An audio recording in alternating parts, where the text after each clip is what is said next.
Guys, what's going on? I'm gonna give you a quick preview. This is gonna be less than 3 minutes, so check it out and don't blink.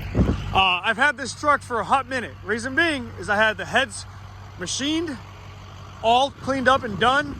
I had it just freshly studded, so it's bulletproof, the EGR, all that good jazz, all done.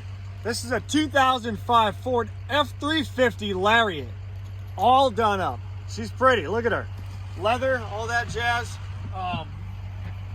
A whole bunch of crap, a whole bunch of goodies on this one. 152,000 miles, Texas truck, so there's no rust at all. Surface rust because it's been here in Virginia, but the bed rails are intact. The bed rails are absolutely good. It's gonna get detailed, so you'll see all that dust. This is actually road dust right there. Jazz, all that crap, get that off of there, and she'll be ready here shortly. So just doing a quick walk around with it. This truck will be for sale soon, and she is pretty and running strong as hell. Over and out. If you got any questions, hit me up.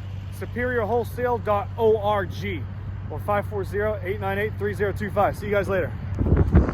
No, details in the description.